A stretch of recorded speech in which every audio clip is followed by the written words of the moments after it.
안녕하세요. 비전공자도 합격하는 국제무역사 1급 오늘 49회 기출문제 2교시 1과목 무역계약 문제풀이 시작해보도록 하겠습니다. 1번입니다. 인코텀즈 2020에 대한 2020 내용에 대한 설명이 잘못된 것을 모두 기재한 것은 잘못된 보기는 B, D, E가 되겠고요. 답은 3번입니다. B 보시면 선박을 사용하는 해상 운송 전용 조건과 선박 사용이 배제된 운송 방식 불문 조건 이렇게 두 개로 나뉘어져 있다고 했는데 실제로 그렇지 않죠. 해상 조건, 해상에서 전용되는 그런 조건과 운송 방식을 불문해서 사용할 수 있는 조건 이렇게 두 가지로 구분을 할 수 있겠습니다. D 같은 경우는요, 일반적으로 수출 물품의 인도는 컨테이너 터미널이나 부두에서 운송인에게 적용이 되기 때문에, 그러니까 예를 들어서 온보드 시켜서 나는 이제 그 비용 분기를 하고 싶다라고 하는 배를 타고 예를 들어서 배를 태워서 내가 수출을 하는 경우라 하더라도 내가 진짜 온보드 시켜서 화물을 배 위에 실어서 인도하는 게 아니라 운송인에게 우리나라 어떤 컨테이너 터미널에서 이제 화물을 넘겨주는 경우라면 모든 운송 방식에서 사용이 가능한 규칙을 쓰는 게 좋겠다라고 하는 거예요.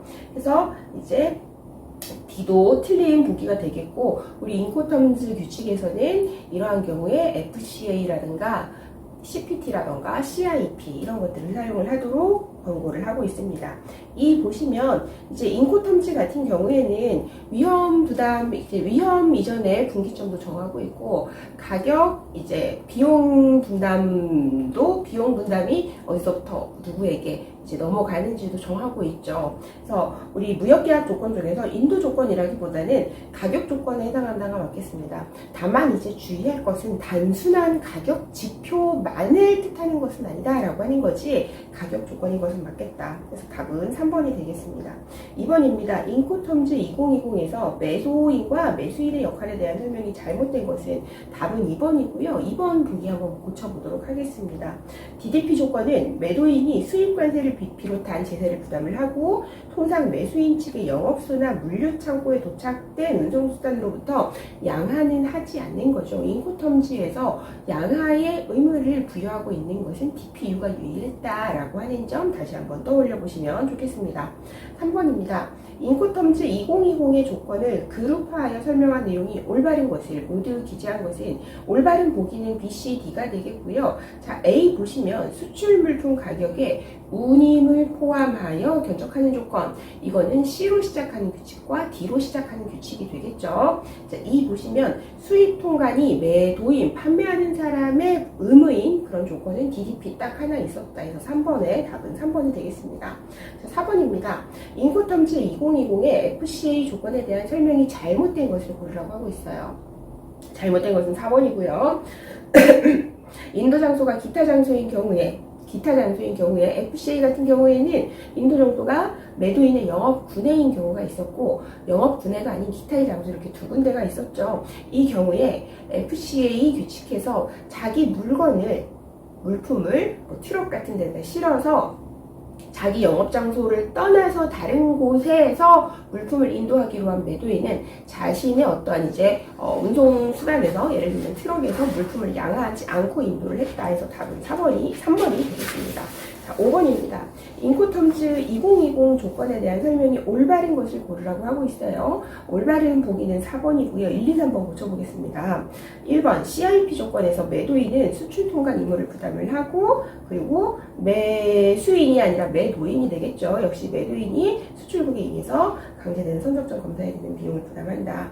자, 2번 FOB, CFR, CIF 이 조건들은 물품을 온보드 하면서 이제 물품을 인도를 했었어요. 다만 이제 CIP와 CFR은 비용 분기점이 쪽 더 뒤에 있었다. 매수인의 수입국에 있었다라고 보시면 되겠죠. 이러한 경우에 기선적된 물품을 구매하여 공급하는 것도 허용이 되었죠. 연속매매의 경우에는 조달 가능하다. 프로큐어라고 하는 우리가 표현을 사용을 했었습니다. 자, 3번 DDP 조건에서 수입국 통관 시 발생하는 관세는 매도인 부담이고요. 그리고 부가가치세라던가 기타 여타의 공과금 역시도 매도인 부담으로 남겠습니다. 5번의 답은 4번이 되겠습니다. 자, 비엔나 협약 6번입니다. 이에 대한 설명으로 잘못된 잘못된 것은 4번이고요. 가스의 매매에 대해서 협약이 적용되지 않는다라고 했는데 가스의 매매는 적용이 됩니다. 그럼 적용이 되지 않는 것은 무엇이 있었냐? 주로 이제 노동력의 공급으로 이루어진 거래라던가 개인용, 가족용, 가사용이라던가 아니면 경매에 의한 것들, 지분, 투자증권 이런 것들이 있었고요. 선박, 부선, 항공기 그리고 전기의 매매 이런 것들이 있었죠. 자, 6번의 답은 4번이고요. 7번 문제입니다. 비엔나 협약에서 규정한 구제수단 중 매수인이 행사할 수 있는 구제수단을 모두 기재한 것은 자, 보기 D를 제외한 나머지 전부 다가 돼서 7번의 답은 2번이 되겠습니다. 물품 명세 확정권 같은 경우에는 매도인의 구제수단이었고요. 8번입니다. 비엔나 협약에서 규정한 계약 해제권에 대한 설명이 올바른 것을 고르라고 하고 있어요. 올바른 답은 4번이겠고요. 1번 보시면 어느 일방에 의무 위반이 있으면 당사자는 언제든지 계약 해제권을 행사할 수 있다라고 되어 있는데 언제든지가 아니고요. 그 이제 의무의 위반이 본질적 위반에 해당이 되어야 되고 그리고 예를 들어서 뭐 매수인이 대금을 지급을 했다던가 매도인이 물품을 인도를 했다던가 한 상황에서 계약 해제권을 발동할 수 있는 경우에는 이제 적절한 시간 내에 리저너블 타임 이내에 계약 해제 통지를 해야 되겠다라고 해서 이제 우리 3번 보기 3번 보시면 계약 해제 통지 의사 표시 없이 자동적으로 계약 해제가 된다라고 되어 있는데 계약 해제 통지도 반드시 필요하다라는 것까지 1번과 3번 함께 묶어서 정리를 해두시면 되겠고요. 보기 2번 매수인이 물품을 수령한 상태와 실질적으로 동등한 물품을 반환하는 것이 불가능한 경우에는 계약 해제권뿐만 아니라 대체 투민도 청구권도 함께 상실이 된다라고 보시면 되겠습니다. 9번입니다. 무역계약의 법률적 성격과 내용에 대한 설명이 올바른 것을 모두 기재한 것은 답은 3번입니다. C, D, E가 맞는 보기고요. A. 무역계약은 낙성계약, 유상계약의 성격에 따라서 계약 성립 당시에 목적 물품이 반드시 존재해야 된다라는 성격을 갖고 있다. 이건 옳지 않아요. 우리가 아직 만들어지지 않은 물품에 대해서도 무역계약을 체결을 할 수가 있고요. 계약 체결 당시에는 반드시 없다고 해도 문제는 되지 않는다. 다만 의무 이행을 할 수 있어야 되는 그 시점까지는 물품이 존재를 해야 되겠죠. 자, B. 무역계약은 요식계약의 성격에 따라 불요식계약이 맞죠? 불요식계약. 9번의 답은 3번이 되겠습니다. 자, 10번 보겠습니다. 무역계약과 중거법에 대한 설명으로 올바른 것을 모두 기재한 것은 답은 4번입니다. 자, 틀린 보기 보겠습니다. 우리 B 보시면 자, 중거법과 재판관할지는 다를 수 있다라고 기본 강의에서 말씀을 드렸었고요. 뒤에 보시면 객관주의와 주관주의라고 하는 말이 나오는데 주관주의 보시면 중거법을 결정하는 방법에는 주관주의와 객관주의가 있으며 중거법 결정을 당사자 약정을 최우선으로 하는 거를 주관주의라고 하고요. 객관주의라고 하는 거는 실제 그 계약과 현실적으로 가장 밀접한 관련이 있는 법을 이제 중거법으로 하는 방법이 바로 객관주의가 되겠습니다. 11번입니다.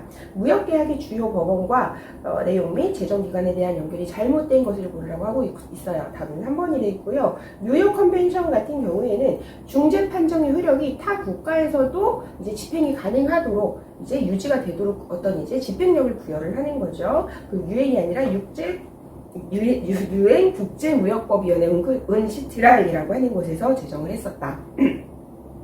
12번입니다. 청약에 대한 설명이 잘못된 것을 고르라고 하고 있어요. 2번이고요. 청약이 취소 불능이다라고 하더라도 청약을 받은 피청약자가 거절을 하면 그 청약은 이제 그 효력을 상실을 했었습니다. 13번입니다. 승낙에 대한 설명이 올바른 것을 고르라고 하고 있어요. 올바른 정답은 4번이 되겠고요. 1, 2, 3번 보기 고쳐보도록 하겠습니다.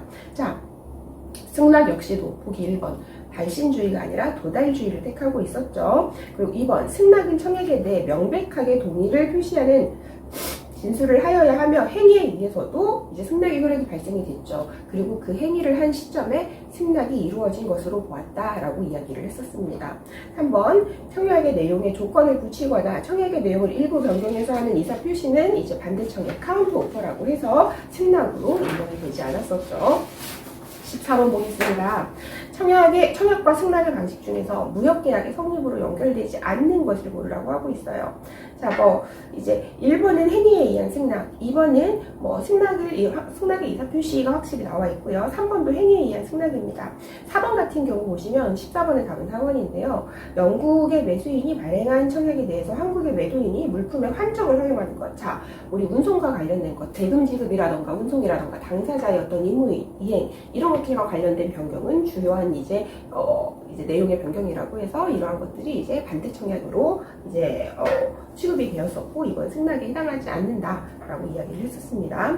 자, 15번 보겠습니다. 무역계약의 품질 조건에 대한 설명으로 잘못된 것을 고르라고 하고 있어요. 잘못된 것은 1번이고요. 1번은 TQ가 아니라 이제 SD, C 데미지가 되겠습니다. 그래서 수출자가 해상 운송 과정에서의 어떤 이제 손상이 발생이 되었을 때 그것 가지고 책임을 져주는 것. 원래는 선적 품질 조건이지만 해상 운송 중에 발생하는 어떠한 이제 데미지도 책임을 져주는 것은 CD가 아니라 SD, CD 데미지였다라고 보시면 되겠습니다. 16번입니다. 무역계약 조건에 대한 설명으로 올바른 것을 모두 기재한 것은 맞는 보기 A, B, C, D가 되어서 답은 4번이 되겠고요. 보기 2번 보시면 ML 클로즈, more and less 클로즈 과부족 용인 조항이었죠. 이거는 이제 5%의 과부족을 활용하는 것이었다라고 쉽게 떠올리실 수 있을 것 같아요. 17번입니다. 무역계약의 보험 조건에 대한 설명에서 괄호 안에 들어갈 용어가 순서대로 올바르게 기재된 것은 자, 우리 인코텀지에서 매도인이 보험계약을 체결을 해야 되는 의무가 있는 이제 규칙은 CIF와 CIP였었죠. 그래서 맨 앞에 보기에는 CIP, CIF가 들어가야 되겠고요. 이 경우 이제 무엇이란 손해 발생 시 보험자가 부담하는 보상 책임의 최고 한도에 이거는 보험 금액이 되겠고요. 그리고 송장 금액의 110%로 부과한다라고 해서 17번의 답은 2번이 되겠습니다. 18번입니다. 무역계약의 수량 조건에 대한 설명으로 올바른 것을 모두 기재한 것은 올바른 보기 B, D, E가 되어서 답은 3번이 되겠고요. 자, 이 A 보시면 일반적으로 인코텀즈 D 조건은 수입항에 양육하는 시점에 수량이 계약 조건과 일치해야 하며 맞고요. 운송 중 감량은 매도인이 책임지는 양육, 수량, 건에 해당하는 것이 맞겠죠. 자, 큐빅미터라던가 큐빅풋 같은 경우에는 중량이 아니라 부피, 용적을 표시하는 이제 단위였습니다. 자, 19번 문제 보겠습니다. 무역계약의 종류에 대한 설명으로 잘못된 것을 고르라고 하고 있어요. 잘못된 보기는 3번이고요. 자, 포괄계약 같은 경우에는 일반 거래 협정서를 체결을 해두고 우리가 앞으로 이제 거래하는 물품은 이런 식으로 하자라고 일반 거래 협정서를 체결을 해두고 purchase order라던가 아니면 sales offer 같은 거를 통해서 이제 계약을 계속해서 체결해 나가는 성립시켜 나가는 이제 방식이라고 보시면 되겠습니다. 19번의 답은 3번이 되겠습니다. 자, 20번입니다. 국제물품 매매 계약의 조항 중 다음 조항에 괄호 안에 들어갈 적절한 용어는 이라고 되어 있는데 내용 쭉 읽어보시면 손해배상과 관련된 이제 조항이에요. 그래서 보기 1번 불가항력, 2번 하드십, 그리고 3번은 클레임 어마운트 청구 금액 정도라고 볼 수 있겠죠. 그리고 리퀴데이티드 데미지스라고 해서 손해배상 예정 조항이에요. 그래서 내용 보시면 매수인의 귀책으로 인해서 LC의 신용장 발행이 늦어지면 매수인 책임으로 이제 신용장 발행이 늦어지면 바이어는 신용장 금액의 몇 프로라고 되어 있나요? 0.3%에 상당하는 금액을 배상한다라고 해서 이미 어떤 손해가 발생한 다음에 이미 어떤 이제 분쟁이 생긴 다음에 손해배상액을 산출을 하는 것이 쉽지 않기 때문에 이런 조항을 만들어 두어서 손해배상액을 쉽게 결정하도록 한다라고 이야기를 했었습니다. 손해배상액 예정 조항이라고 해서 답은 4번이 되겠습니다. 자, 21번입니다. 다음 무역계약 조항에 대한 설명으로 올바른 것을 모두 기재한 것은 이라고 하고 있어요. 자, 지금 보시면 위에 in the event of material change in circumstance 쭉 해서 나와 있는데 중요한 어떤 이제 상황 변화 때문에 한 당사자가 자신의 임무를 이행하는데 상당한 어려움이 있을 경우 어떻게 하겠어요? 선의로 in good faith with a view to 라고 하면서 쭉 나와 있죠. 어떤 이제 선의로 이제 협의를 하라고 하고 있어요. 어떤 것들을 본 계약을 이제 좀 수정하기 위해. 그러니까 이제 하드십이라고 하는 게 어떠한 예상치 못한 상황 변화가 생겨서 한 사람의 의무 이행이 어려울 것 같은 경우에는 계약을 수정해서라도 열심히 우리가 이 계약을 이제 이행을 해보자라고 하는 게 바로 하드십 조항이었죠. 그래서 이 하드십에 대한 설명으로 맞는 것을 고르시면 되겠습니다. 맞는 보기는 B와 C가 되겠고요. 나머지 A, D, E는 불가항력 조항에 대한 이제 설명으로 보실 수 있겠습니다. 그래서 21번의 답은 3번이 되겠습니다. 22번입니다. 무역계약 조항에 대한 설명이 올바른 것은 이라고 이제 하고 있고 답은 3번 논 웨이브 클로즈에 대한 설명이 맞는 답으로 되어 있겠고요. 자, 1번 보시면 워런티 클로즈 보증 조항입니다. 보증 조항이라고 하는 것은 계약과 일치하는 물품을 인도를 하세요. 그리고 만약에 하자 물품을 인도할 경우에는 어떻게 조치를 하세요? 라고 하는 게 바로 보증 조항이 되겠고요. 중거법 2번입니다.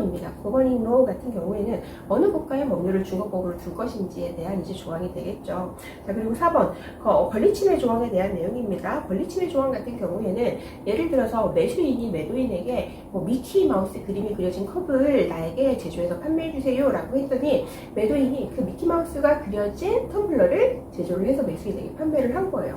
근데 미키 마우스의 권리권자가 매도인한테 너 왜 내 맘대로 네 맘대로 미키 마우스 그림을 갖다 쓰는 거야 라고 해서 그거를 이제 그에 대한 어떤 클레임이 생겼을 때 이에 대한 책임은 매수인에게 있다라고 하는 게 바로 권리침해 조항이었었죠. 그래서 22번의 답은 3번이 되겠고요. 23번 문제 보겠습니다. 무역 클레임 해결 방안으로 잘못된 것은 이제 4번입니다. 우리 화해, 알선, 조정, 중재 이 순서대로 분쟁이 해결된다라고 했었죠. 4번에 보시면 조정 같은 경우에는 어떠한 조정인이 합리적인 나름의 해결책을 제시를 하면 양 당사자는 그 조정안을 받아들일 수도 있고 받아들이지 않을 수도 있다. 선택권이 있었어요. 어떠한 수락을 반드시 해야 되는 의무가 있는 것은 조정이 아니라 중재였습니다. 자, 24번 문제 보겠습니다. 중재합의의 효력에 관한 설명이 올바른 것을 모두 기재한 것은 해서 올바른 보기는 A, B, C가 되어서 답은 1번이 되겠고요. 자, 보기 D를 보시면 중재합의는 중재의 대상이 되는 분쟁이 발생하기 전에 합의해두는 사전 중재 합의 방식도 가능하고 사후 방식도 가능하다. 다만 이제 이미 분쟁이 발생한 다음에는 이를 합의하기가 어렵기 때문에 사전 방식이 많이 이제 권고가 되고 있는 거고요. 이제 선택적 중재 조항은 인정되지 않는다라는 부분까지도 기억을 해두시면 좋겠습니다. 자, 25번입니다. 중재 조항에 대한 설명이 잘못된 것은 지금 이 중재 조항에 대한 설명 이제 보기가 쭉 나오고 있어요. 그래서 쭉 보시면 자, 첫 번째 줄, 두 번째 줄에 보시면 중재지 서울 코리아가 나와 있고요. In accordance with the Arbitration Rules of Korean Commercial Arbitration Board. 그러니까 한국 서울에서 한국의 어떤 이제 대한상자중재원의 중재 규칙, 그리고 그 뒤에 보시면 대한민국 법에 따라 Law of Korea라고 하는 표현이 나오고 있죠. 대한민국 법에 따라서 최종적으로 해결하도록 그렇게 하고 있고요. 그리고 우리 중재인 같은 경우에는 each party가 shall appoint one arbitrator. 그래서 각각 한 명의 중재인은 양쪽 당사자가 선정을 할 수 있고 그 선정된 두 명의 중재인이 최종 한 명의 의장 중재인을 선정을 한다라고 이제 설명을 하고 있어요. 보기에 그렇게 지문이 되어 있죠. 그래서 잘못된 보기는 1번. 중재판정부는 대한상자중재원에서 정하는 게 아니라 양쪽 당사자가 한 명씩 중재를 선정을 하고 이 둘의 당사자가 최종 한 명 더의 의장 중재인을 선정을 한다라는 내용이 맞기 때문에 1번이 틀린 보기로서 정답이 되겠습니다. 26번입니다. 무역거래에서 발생할 수 있는 거래 당사자 간의 분쟁 해결 방식 중 당사자 간 해결 방식 및 대안적 분쟁 해결 방식에 해당하는 것을 모두 고른 것은 보기 D 재판에 대한 내용이죠. 보기 D를 뺀 나머지가 맞는 보기가 되어서 26번의 답은 3번이 되겠습니다. 자, 27번입니다. 비엔나 협약과 인코텀즈 2020에 대한 설명 중 잘못된 것을 고르라고 하고 있어요. 잘못된 보기. 그러니까 정답은 3번이 되겠고요. 인코텀즈는 국제상호회의소 지부가 설치된 국가에서 영업하는 당사자들에게 모두 적용돼요. 적용되는 규칙이기 때문에 계약서에 별도의 조항을 삽입하지 않아도 당사자들을 법률적으로 구속할 수 있다. 인코텀즈는 단순한 이제 임의 규칙일 뿐이다. 자동적으로 계약에 적용되지 않는다. 이 인코텀즈를 우리 계약에 적용하고 싶으면 어떤 중거 문헌을 두어서 당사자 간 합의가 있어야 된다라고 이야기를 했었습니다. 그래서 틀린다. 3번이 정답이 되겠습니다. 틀린 부분 3번이. 28번입니다. 무역계약의 제반사항에 대한 설명이 올바른 것을 모두 기재한 것은 올바른 보기는 A, C, D, E가 되어서 답은 4번이 되겠고요. 보기 B를 보시면, 자, FCA, FOB, CIF, CIP 등과 같이 국제매매에 수반된 매도인과 매수인의 임무를 정형화하여 무역거래에 사용되는 조건들을 정형거래 조건이라고 하며, 본질적으로 B&A과 같은 실정법으로서의 효력 가지고 있지 않죠. 이것도 아까 같은 문제입니다. 어떻게 보면은 이제 적용 합의를 해야 적용이 되고 이건 임의 규칙이다. 실정법으로서의 효력도 없다라고 보시면 되겠습니다. 29번 해상 컨테이너에 대한 설명으로 잘못된 것은 잘못된 보기 정답은 1번이 되겠고요. 리퍼 컨테이너, 냉동 컨테이너죠. 이 리퍼 컨테이너는 온도 유지가 필요한 화물을 운송하기 위해서 냉동기가 부착되어 있는 컨테이너 맞고요. 부적절한 온도 설정으로 발생될 수 있는 클레임을 방지하기 위해서 운송인이 화물별로 규정해 놓은 온도를 설정해야 된다. 이 리퍼 컨테이너를 이용을 하는 경우 사전에 이 컨테이너를 이용하는 자로부터 적정 온도를 이제 전달을 받고 환풍 개폐구까지도 전달을 받아서 그 온도에 맞추어서 공 컨테이너를 갖다 주면 그 컨테이너를 이용하고자 하는 사람은 컨테이너의 온도가 적정하게 유지되어 있는지를 보고 이제 화물을 적입하도록 하고 있습니다. 그래서 뭐 높은 온도 이렇게 이런 1번과 같은 부분은 맞지 않는 보기가 되겠습니다. 30번 문제 보겠습니다. 아래 선해증권에 대한 설명으로 올바른 것을 고르라고 하고 있어요. 자, 우리 쭉 보시면 쉬퍼가 키타라고 하는 회사고요. 컨사인이는 이제 지시식으로 되어 있어요. 뱅크 상하이라고 해서 아마 중국 쪽 수입자인 것 같아요. 노티파이 파티를 보시면 이 사람이 이제 개설 의뢰인이고 수입자가 될 텐데 ABC라고 하는 회사가 되겠고요. 자, 우리 컨사인이 옆에 보시면 온보드 데이트가 쭉 나와 있고요. 자, 그리고 우리 어디죠? 리시트 이제 한국에서 받아서 그리고 유니버스라는 베스를 타고 로딩은 이제 부산 포티에서 되고 있죠. 그리고 최종 도착하는 상하이가 되겠습니다. 자, 그리고 맨 아래쪽에 좀 넓은 칸을 보시면 쉬퍼스 로드 앤 카운트라고 되어 있어요. 이걸 보고 풀 컨테이너 화물이구나, 부지약관 들어있구나 라고 하는 부분 그 아래 봤더니 역시나 40피트 드라이 컨테이너 한 대고요. 인도 조건은 CIF고 아래 신용장 번호가 적혀 있죠. 그리고 오른쪽 그 신용장 번호 적혀져 있는 하단 부분 오른쪽을 보시면 프리페이드 당연히 C 규칙이기 때문에 수출자가 프리페이드 운임을 먼저 지불을 했을 것이고 부지약관이 들어있는 풀 컨테이너 화물이기 때문에 CY에서 반출이 돼서 CY로 들어가는 CY가 적히는 이제 것이 맞겠습니다. 그래서 올바른 것은 답은 4번이고요. 1, 2, 3번은 보시면 1번은 지금 파울 BL이라고 되어 있는데 파울 BL이라고 하는 거는 어떤 하자에 대한 표시가 있는 경우 파울 BL이 되겠고요. 그러한 표시가 전혀 없기 때문에 이 서식은 클린 BL로 볼 수가 있겠다.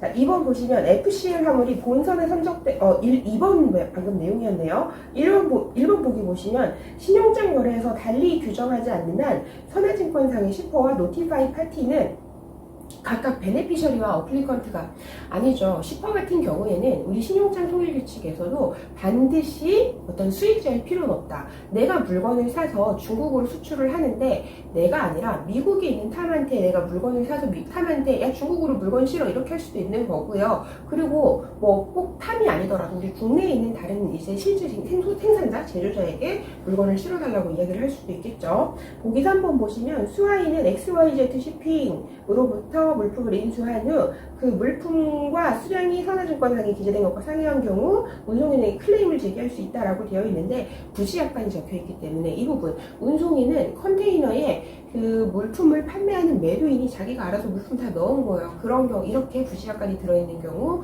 운송인은 면책이 되겠다라고 보시면 되겠습니다.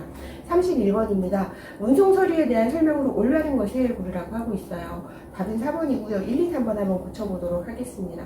1번 신용장 개설은행이 항공화물 운송장상의 컨사이니에 to order of XX뱅크를 기재하는 것은 항공화물 운송장을 요구하는 경우에 항공운송서류는 to order of라고 하는 문구 없이 단순히 그러한 기명인을 수화인으로 하여 발행될 수 없다라고 되어 있는데 가능합니다. 신용장 방식의 경우 은행도 수화인이 특정 수화인이 될 수가 있어요. 그래서 그렇기 때문에 그 수화인의 은행명을 기재하는 것도 가능하겠습니다. 2번 C웨이빌은 기명식으로 발행이 되죠. 발행이 되고 신용장 거래에서도 이제 수리가 될 수 있겠습니다. 그래서 사용이 가능하다.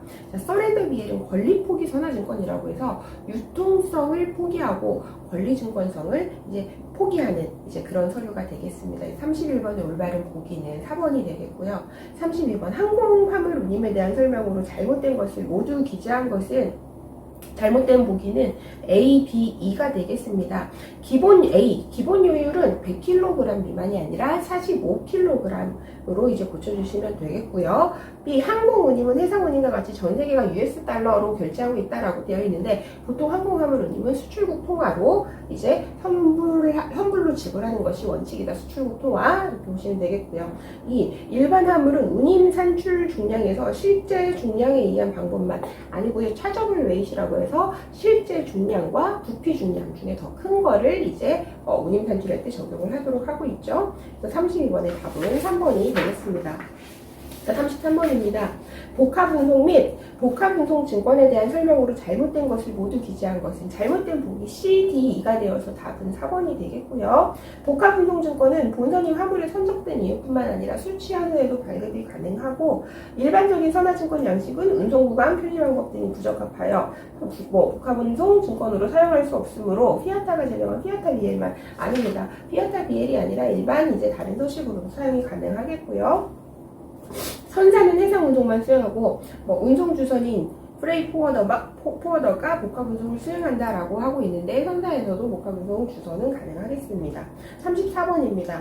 참 이 문제는 글쎄요 잘 모르겠어요. 상법의 내용까지 우리가 다 상법까지 훑어보면서 국제무역사 1급을 준비하는 비는 사실 현실적으로 쉽지 않아요. 내용도 굉장히 방대하고요. 그래서 이런 부분들은 내가 상법까지 공부를 해야 되나라고 고민을 하시기보다는 어쩔 수 없이 우리가 이제 기출문제에 나온 내용 위주로 공부를 하셔야 될 것 같고요. 이 34번 문제 같은 경우에는 1, 2, 3번이 맞는 보기예요. 답은 4번인데요. 1, 2, 3번 꼼꼼하게 챙겨두시고 자, 4번 같은 보기에 보시면 4번에는 운송 중 화물에 발생한 손해에 대하여 그 손해가 운송인의 부주의에 의하여 발생한 손해라는 것을 화주가 입증하도록 하고 있는데 우리 상법에서는 자신의 이제 운송인 자기라던가 또 선원이라던가 그 밖에 선박 사용인의 어떤 귀책이 아니다라고 하는 거를 운송인이 증명을 해야지만이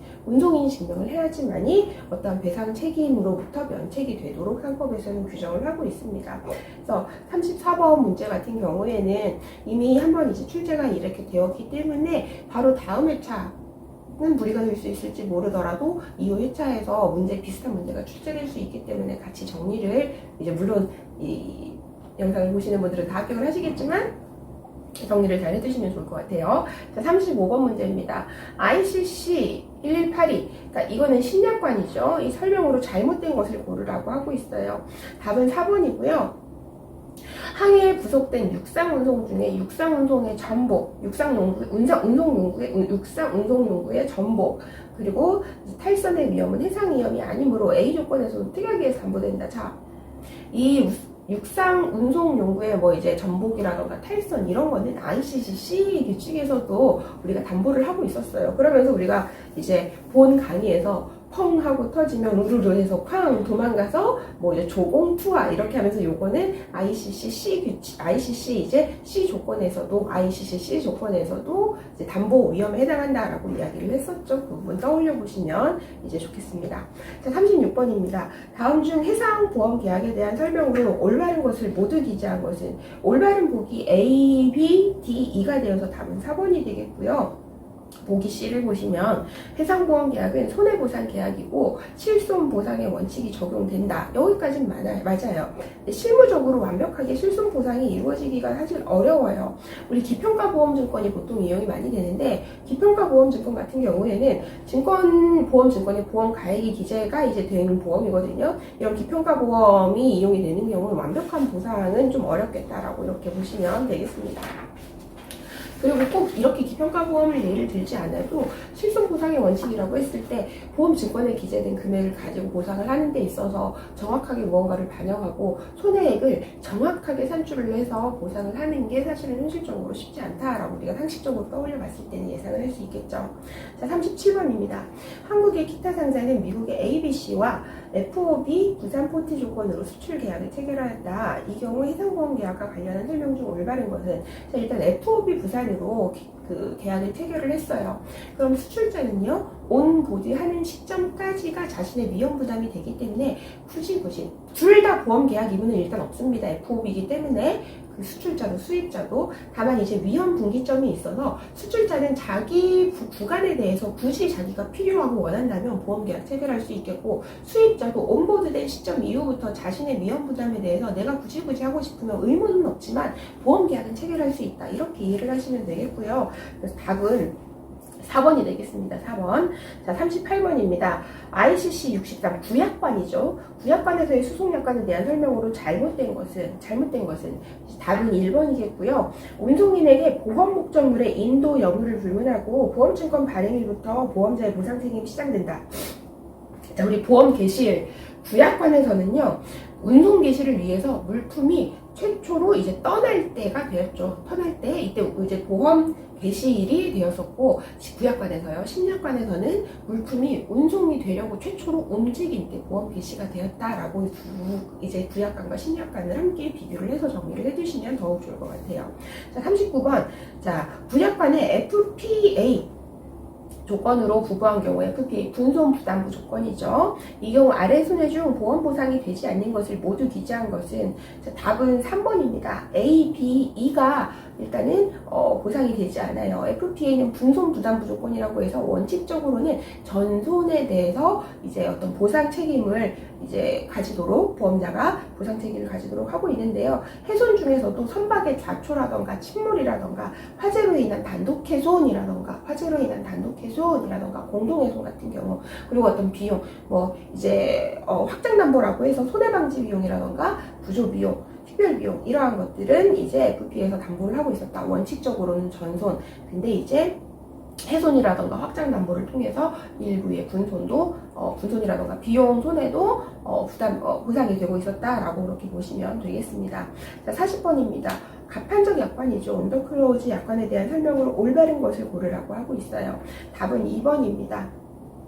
가판적 화물은 2번 보기를 보시면, 가판적 화물은 은항 중에 가판 유실과 같은 위험에 노출되는 등 위험의 증가 요인이므로 맞죠. 보험계약자는 본선 내 화물의 선적 위치를 정확하게 고지하고 보험계약을 체결해야 한다. 제가 답이 2번이라고 말씀드렸나요? 2번 틀린 보기인데, 자, 이게 그 보험계약을 체결하는 시점에요, 물건이 내 화물이 배에 어디에 정확히 위치하는지 아는 게 현실적으로 쉽지 않아요. 그렇기 때문에 2번 틀린 보기고요. 1번 보기 보겠습니다. 저가보험 증권상에 온더클로즈라고 기재되어 있으면 화물이 가판적되었다는 의미이고, 화물이 가판적되는 기간 동안 이 특별약관이 적용된다. 가판적되어 있는 기간 동안이 아니라요, 보험의 개시 시점부터 보험 기간 동안이라고 보시면 되겠습니다. 보기 3번. 보험계약자 또는 피보험자는 운송인에게 자신의 화물을 선창 내에 적재해 줄 것을 요청했지만 운송인이 선박 부족을 이유로 임의의 가판적을 한 경우, 이 경우 청약한 보험 조건이 그대로 유지되는 게 아니라 어떠한 이유를 불문하고 가판적이 되었다라고 하면 가판적 약관이 적용이 된다라고 보시면 될 것 같아요. 40번의 답은 4번이 되겠습니다. 실무상 드라이 컨테이너 또는 리퍼 컨테이너가 가판적 되는 경우에는 이 특별 약관이 적용되지 않는다라고 하는 맞는 보기까지도 살펴봐 주시면 좋을 것 같아요. 이렇게 빠르게 우리 기출문제 풀이 해봤는데요. 여러분께서 이제 기출문제 풀이 강의를 이렇게 들으시고 정리를 하실 때에는 맞는 보기도 꼼꼼하게 정독하시면서 이제 복습을 하실 수 있는 시간 꼭 가지셨으면 좋겠습니다. 네, 수고 많으셨습니다.